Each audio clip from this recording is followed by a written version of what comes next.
السلام علیکم میرے پیارے دوستو۔ رسول اللہ صلی اللہ علیہ وآلہ وسلم نے فرمایا، جس گھر میں کھجور نہ ہو وہ اس گھر کی طرح ہے جس میں کھانا ہی نہ ہو۔ اس دنیا میں تعلق ہر ایک قیمت کا محتاج ہوتا ہے۔ جس دن آپ وہ قیمت ادا کرنے سے انکار کر دیں گے وہ تعلق ختم ہو جائے گا۔ حضرت محمد صلی اللہ علیہ وآلہ وسلم نے فرمایا، اللہ راضی ہوتا ہے جب بندہ کھانا کھا کر اس کا شکر کرے یا پانی پی کر اس کا شکر کرے۔ وقت ہمیں کبھی بھی اجازت نہیں دیتا کہ ہم واپس اپنے ماضی میں جا کر ان چیزوں کو ٹھیک کریں جو ماضی میں غلط کی تھی، لیکن وقت ہمیں یہ مہلت ضرور دیتا ہے کہ اپنا ہر آنے والا دن اپنے گزرے ہوئے دن سے بہتر گزار سکیں۔ اچھی ویڈیو کو شیئر کرنا بھی صدقہ ہے۔ سورۃ اخلاص پڑھتے ہوئے گھر میں داخل ہوا کرو، اس سے تمہارے رزق میں اضافہ ہوتا ہے۔ 3 چیزیں گناہ کی بنیاد ہیں۔ تکبر ابلیس کو شیطان بنایا، حرص آدم کو جنت سے نکالا، حسد کی وجہ سے بھائی نے بھائی کو قتل کیا۔ امام جعفر صادق علیہ السلام فرماتے ہیں، ہر شخص میں جذام کوڑ کی ایک رگ ہوتی ہے اور شلجم اس سے پگھلا دیتی ہے۔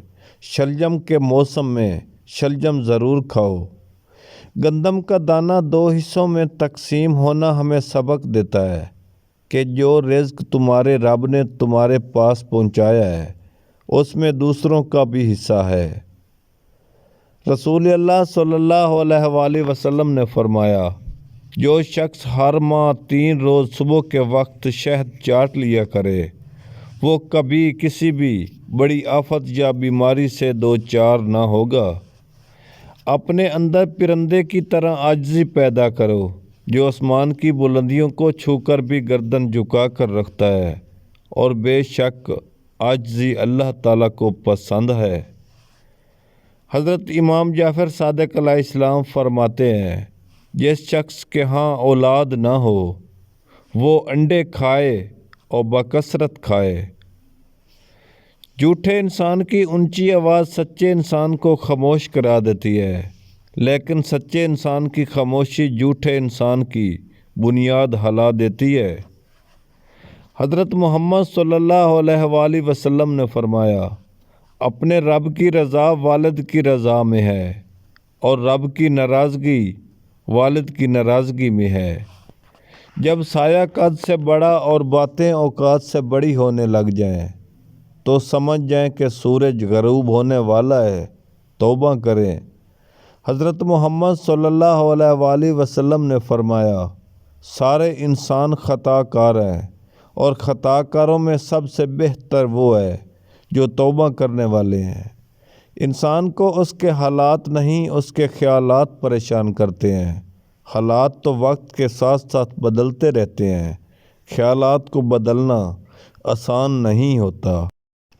رسول اللہ صلی اللہ علیہ وآلہ وسلم نے ارشاد فرمایا، بہترین خیرات وہ ہے جس سے دینے پر آدمی مالدار رہے، اور ابتدا ان سے کرو جو تمہاری نگرانی میں ہیں، ان کے کھلانے پلانے کے تم ذمہ دار ہو۔ آج ہم لائے ہیں آپ کے لیے مردانہ کمزوری کا ایک ایسا خاص نسخہ۔ مجھے امید ہے آپ نے یہ نسخہ استعمال نہیں کیا ہوگا۔ نسخہ شروع کرنے سے پہلے آپ سے گزارش ہے چینل کو سبسکرائب کر دیں اور ویڈیو کو لائک کر دیں۔ سلب پنجہ 2 تولہ، آدھا تولہ زعفران، 1 تولہ مثلی نصری، 10 گرام سلب مصری۔ ان چیزوں کو مکس کر کے سفوف تیار کر لیں۔ 2 چمچ شہد ڈال کر کھائیں 5 دن تک۔